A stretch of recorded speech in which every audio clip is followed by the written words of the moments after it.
So I will call the March 22nd, 2022 meeting of the Environment Committee to order. Will you please call the roll to establish a quorum? Yes. Fredson? Here. Thank you.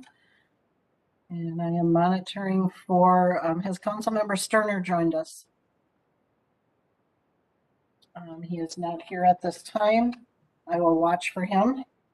Vento? And I do not see Councilmember Vento either. Wolf? Here, and it looks like Councilmember Sterner just signed on. Here too. Yep, I'm here. Yep. Thank you. Going back up to that. Zarin? Present.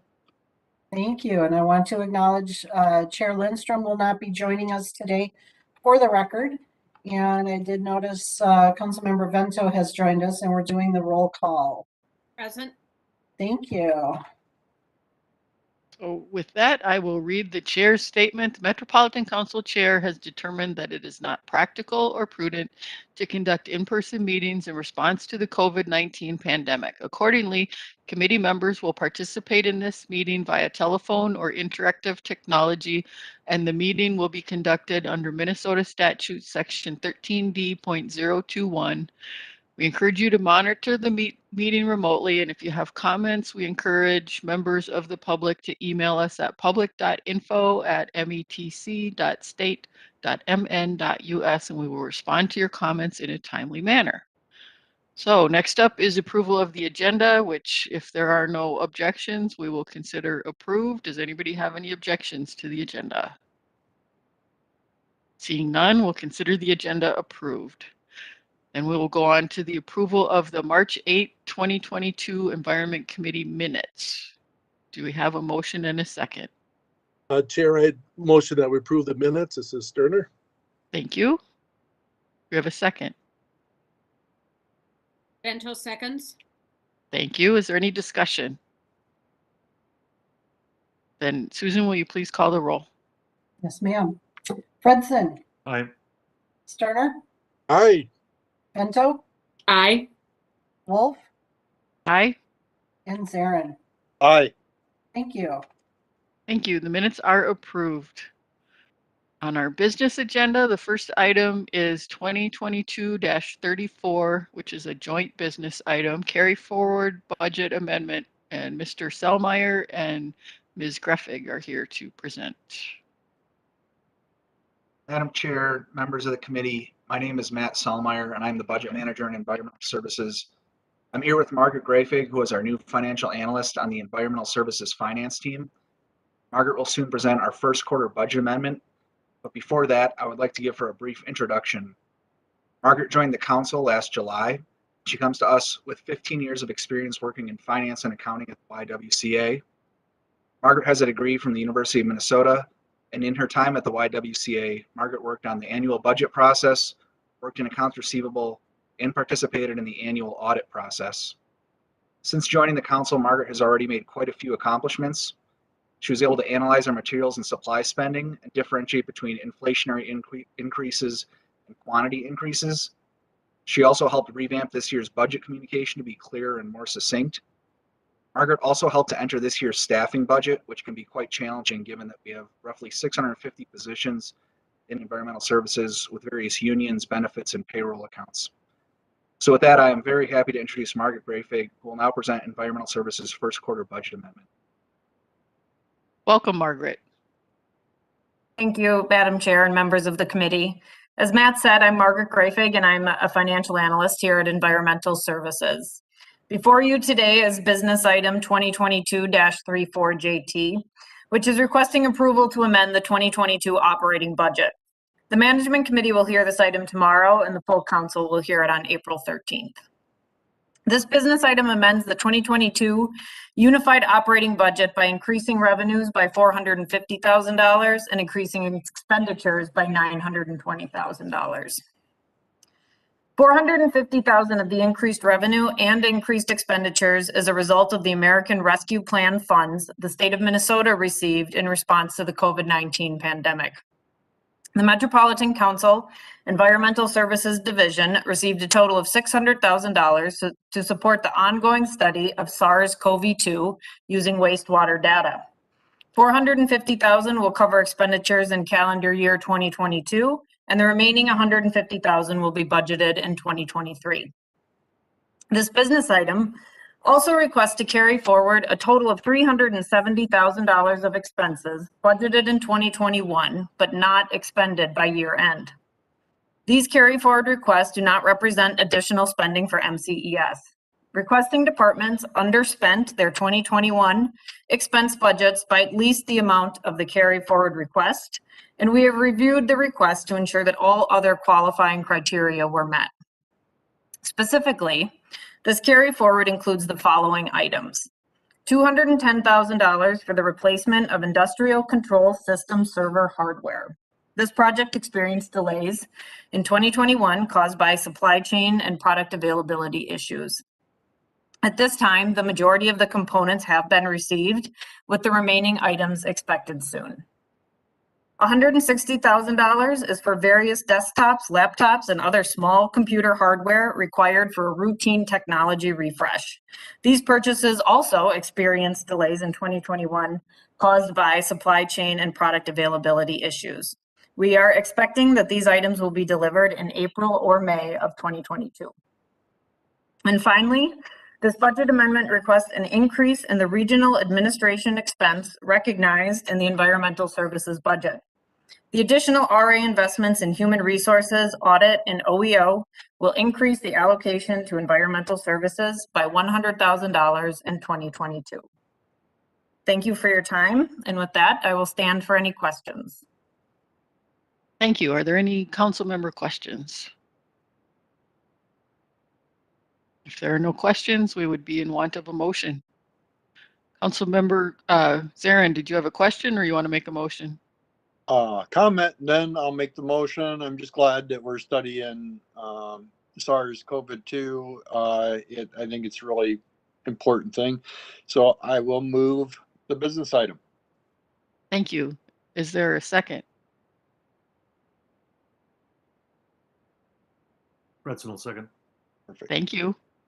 And I would also comment, I agree, as in terms of using the federal funds for COVID, this seems like a perfect match on what to do with it. And it's been found to be very valuable by the public. So I'm glad we have that funding source for it and it doesn't have to come out of our regular budget.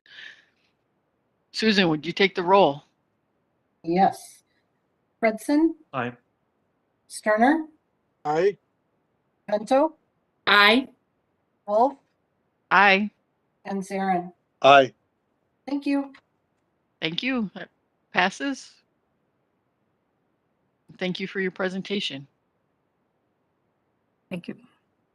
Next up is 2022-82 System Scaffolding Services for all Metropolitan Council Environmental Services locations. Mr. Tierney. Good afternoon, Madam Chair and Council Committee members. My name is John Tierney, and as mentioned, I'm here to discuss our system scaffoldings needs for MCES. I'm just waiting on my slides to come up and then I'll continue.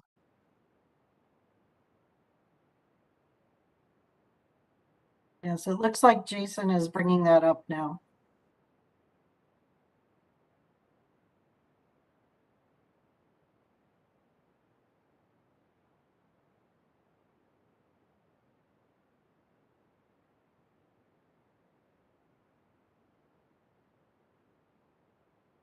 So for our council members, we have new templates that were just implemented. So this is our first meeting with the new templates with a different feel. So we hope you like them. They do look nice. Okay, again, I'm John Tierney. Here to discuss business item 2022-82 and its system scaffolding services for all the Metropolitan Council Environmental Services locations. Next slide, please. MCS machinists, electricians, and contracted services are responsible for maintaining our wastewater collection systems, which consists of 9 wastewater treatment plants, 60 lift stations, 226 meter stations, 10 relief sites, and 660 miles of pipe throughout the 7-county metro area. At these locations, there are many instances where we need to work at various heights, and in most situations, we are unable to drive equipment such as forklifts or personnel lifts to reach and perform the work necessary. Next slides. I have a couple examples here and some pictures of some of the elaborate scaffolding that we need erected at some of our sites. This here doesn't do the due diligence of what's required. As you can see here, this is the inside of the digester at Empire. And that scaffolding that's lining the outside is basically the finishing touches of coating the ceiling and the structure inside this digester. When we're working on the center part, that scaffolding spans that entire space. I think roughly 155 feet across. So it's good size. So we need that scaffolding there. That's tube and clamp style scaffolding. Next slide, please. Here you can see we have a work platform. The platform itself is at a height of 29 feet. This is in our sludge storage tank at Metro Plant. You can see the 2 air headers that are leading to mixing valves down on the bottom of the floor. Where we typically have our issues in these tanks and where we need scaffolding built is to reach the heights where the air meets the liquid. At those areas, that's where we have the greatest amount of degradation. And then you can see with this here, it's quite an elaborate scaffolding system because the scaffolding system is underneath the concrete. And then 2, we got the slope sides. So there's a lot of planning and going into building these scaffolding systems. Next slide, please. Several of our MCS staff are trained competent persons, which is an occupational safety and health administration term, to safely erect section scaffold to a height of 10 feet tall if it's 2 feet wide and 15 feet tall if it is 5 feet wide. Scaffolding that is required to be erected higher than this must be contracted out to a licensed, competent scaffolding contractor. At this point, we must use tube and clamp style scaffolding as seen in the previous pictures. Several MCS maintenance personnel are OSHA trained competent persons to do daily use inspections and tag scaffolding appropriately on all scaffolding systems and designs. Next slide, please. The background, the Metropolitan Council wastewater treatment facilities have numerous instances where work must be performed at elevations above grade. A multi-year time and material contract will allow us to efficiently provide the services required to safely access and maintain our systems. A formal invitation for bids was issued January 7th of 2022. Bids from 2 vendors were received. The lowest responsible bidder was determined to be API Construction Company. The rationale, these services can only be provided by qualified, competent technicians with the technical knowledge, skills, certification, and equipment to complete the work. The work can fluctuate from month to month, is not consistent, and the type and amount of scaffolding, the type and the amount of scaffolding can vary greatly from job to job. Therefore, it is economically feasible to use contractors to supply these services. Appropriate resources are available as needed for scheduled or emergency shutdown work. Contractors provide 24 hours a day and 7 days per week emergency response coverage as needed. Contractors can supply all styles of scaffolding to safely reach elevations while following occupational safety and health administration standards. Contractors have a very large inventory of scaffold and appurtenances to accommodate the many variations of scaffolding required at all locations simultaneously. In many situations, we could have scaffolding built at several different locations. And to be able to have the inventory required at all locations, it'd be very difficult and costly. Small business inclusion, the Office of Equal Opportunity, OEO, thoroughly reviewed this procurement for MCUB opportunities in accordance with applicable federal and state laws and regulations, as well as contract specifications. Upon conclusion, the OEO research and analysis, no MCUB goal was set. Next slide, please. The proposed action that the Metropolitan Council authorize the regional administrator to award and execute contract 21P253 with API Construction Company to provide as needed system scaffolding appurtenances services for all Metropolitan Council environmental facilities in the amount not to exceed $865,524. Next slide, please. I'd be happy to answer any questions, and thanks, folks. Thank you for a very detailed presentation. Do any council members have any questions? Councilmember Sterner? Great, thank you. And I might have missed a little bit, but is this a renewal of a current scaffolding contract that we're doing now, or is this a new thing that we're creating? Nope, this is a renewal of one that we already have in service. Or Okay. it's ready to expire. Okay, and the chair may ask a follow-up question too? Certainly. All right, thanks. The other thing I was just wondering about, you kind of mentioned is a very highly technical job, and it's also different scaffolding need. But have we explored like training our staff for that and having that more of a permanent scaffolding, permanently at our different locations or at a few locations where we could maybe move it between a few different places at once? Or I mean, we've looked at that, but when you look at some of the elaborate scaffolding, you take, say, for instance, the digester out at Blue Lake. It's huge.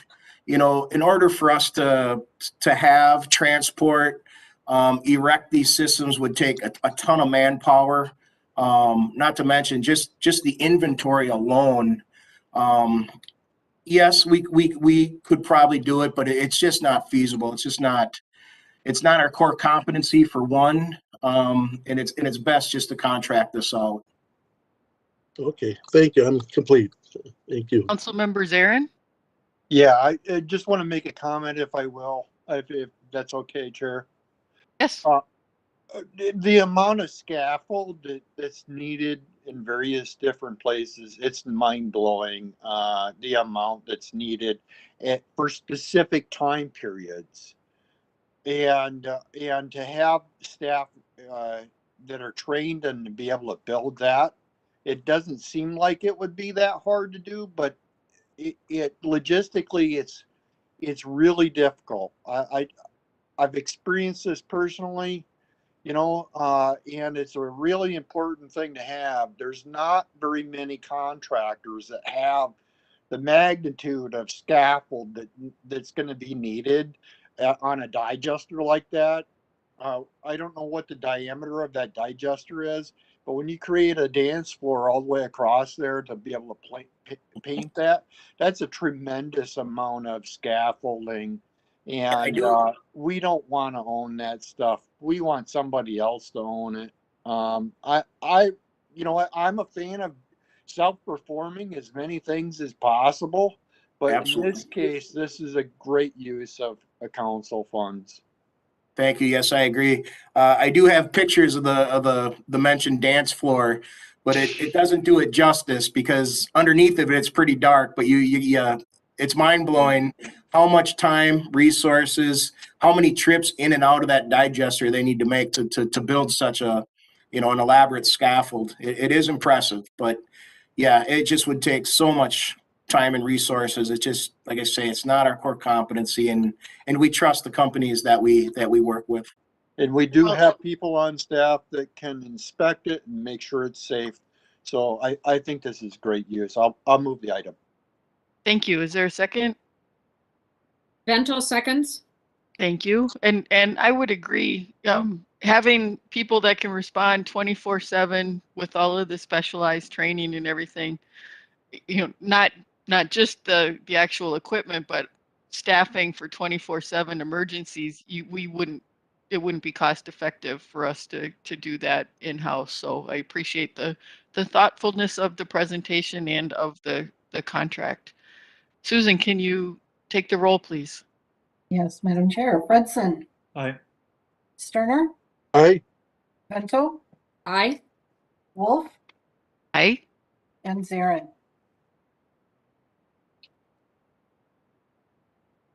Councilmember Zarin.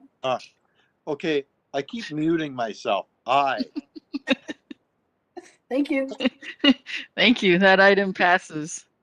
Thank you, Madam Thank Chair you. and Council Committee members. I appreciate your time. Thank you. Thank you. Next up is 2022-83, which is the same week item, the Bassett Creek Tunnel MnDOT coordination. Mr. Wedin. Thank you, Madam Chair and council members. My name is Tim Wedin. I am Assistant Manager with Interceptor Engineering. I'm here to present to you this evening on business item 2022-83, same week item for the Bassett Creek Tunnel MnDOT coordination. Next slide, please. A little bit of background about the project itself. The Minnesota Department of Transportation is removing an out-of-service section of the Bassett Creek Tunnel, which crosses Highway 55 at Van Wyck Boulevard, just a little bit to the west of the intersection or the crossing of Highway 55 and 94 in Minneapolis. Interceptor 1MN320 lies beneath a portion of the tunnel and within the construction area of the project and is in need of rehabilitation. An agency relocation agreement will allow MnDOT to rehabilitate this interceptor according to MCES standards as a part of their construction project. Next slide, please. The design has been completed by Metropolitan Council Environmental Services. And rehabilitation will include slip lining of 236 feet of 60-inch pipe, rehabilitation of a maintenance structure, and reconnection of an existing city sanitary sewer connection in the area. Project will be led by MnDOT, and we will operate under their disadvantaged business requirements for the project. Next slide, please. Our proposed action is that the Metropolitan Council authorize the regional administrator to negotiate and execute a master utility agreement 1048770 with the Department of Transportation for Interceptor 1MN320. Next slide, please.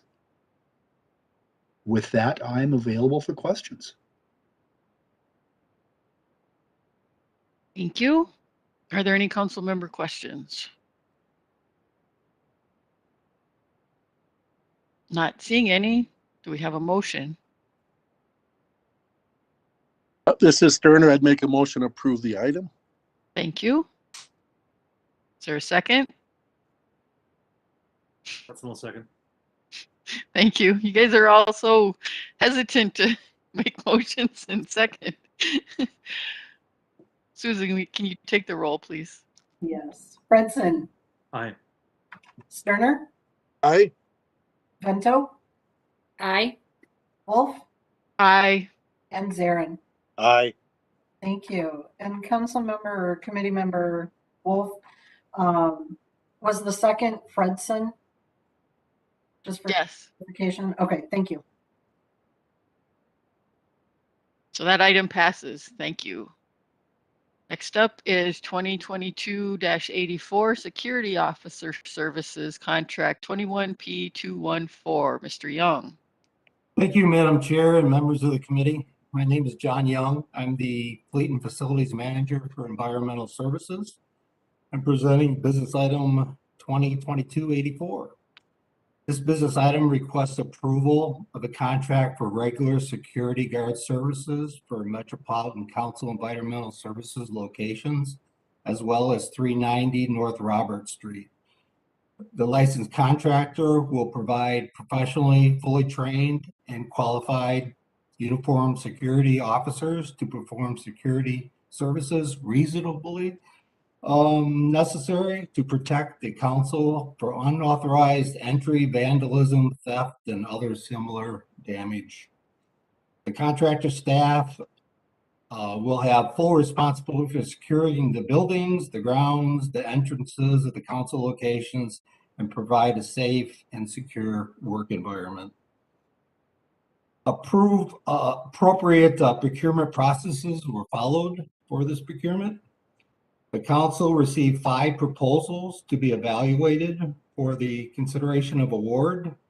The panel evaluated these and ranked all the proposals appropriately with quality of proposals, the qualifications of the proposer, the service plan, the experience of the key personnel, and the price, which was calculated based on the total hourly bill rates for the various categories.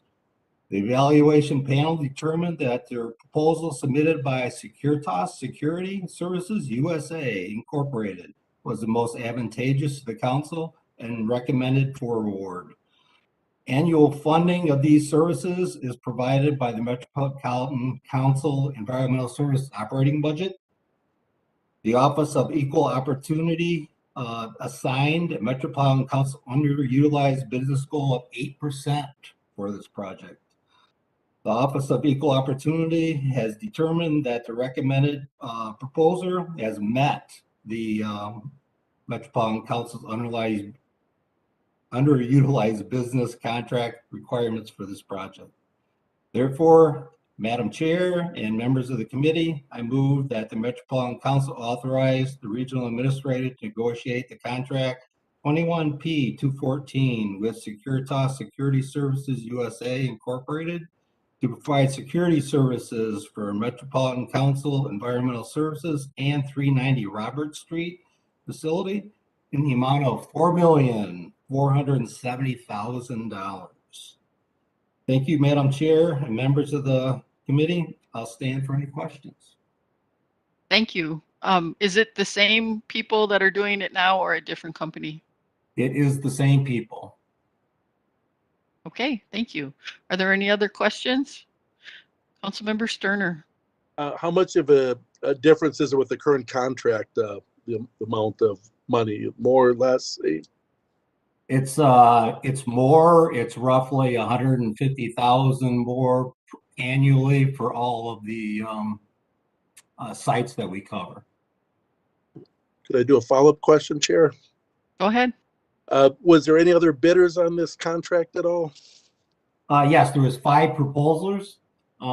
This was actually the second lowest cost and best qualified to do the job. Okay, thank you very much. Councilmember Zarin, did you have something you wanted to say? Yes, thank you, Chair. My question is, of course, I think I already got the answer there. The part of it is that this is a contract that we've had continuously, correct? Correct. This one we have for the last 3 years. This is a repeat of the same provider doing the service. Okay. I was just concerned that I wanted to make sure that we weren't in violation of any of our labor agreements with any of the represented folks by outsourcing this. Can you speak to that at all? Can you rest assured, give me some feedback? Yeah, this is actually a service that has been provided for many years with others. The Securitas had it for the 3 years prior to that, and there has been no feedback from the other unions causing any issues at all. Okay. Thank you. You're welcome. Are there any other questions? With no questions, we would need a motion. President, move approval. Thank you. Is there a second? Bento seconds. Thank you. Susan, can you take the roll, please? Yes. Fredson. Aye. Sterner. Aye. Bento. Aye. Wolf. Aye. And Zarin. Aye. Thank you. Thank you. That brings us to the end of our business items. We have no information items. General Manager Lisa Thompson, do you have a report for us? A very brief one, just a little bit more on the COVID wastewater testing, since that was an earlier topic. I thought you would be interested in knowing we got an invitation yesterday from the Department of Health. They are working on an early warning system, and they're looking at utilizing the wastewater data in the early warning system. So a couple of our staff will be meeting with them and some other folks later this week to talk about how that early warning system might function and how we would fit into that. I think the need for that is becoming, the attention on that, sorry, that's my dog in the background, Last week, when we turned in our report to the state, we noticed we were significantly dropping with a load of viral particles coming into the Metro plant. And last week that stopped dropping as sharply. We only had an 8% drop. So it's kind of leveling out. It might actually start to go up potentially, right?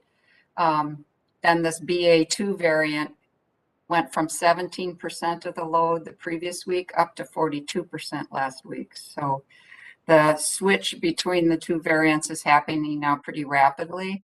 So, keeping an eye on this, having an early warning system is a really good thing for us to be a part of. So looking forward to being able to help this region and state be able to be ahead of the curve as much as we can when it comes to this. So is the early warning system just COVID, or are they going to look at other things, influenza or other possible illnesses? At this point, I think they're just focusing in on COVID, but it could lead to other things.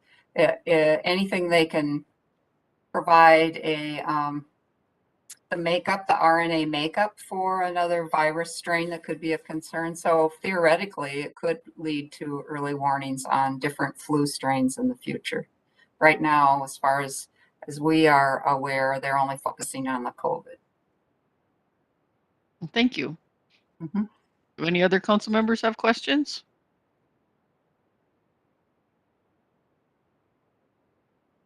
If not, our business is complete. Thank you, everybody, for a great meeting once again. Thank you. Thanks Meeting all. is adjourned.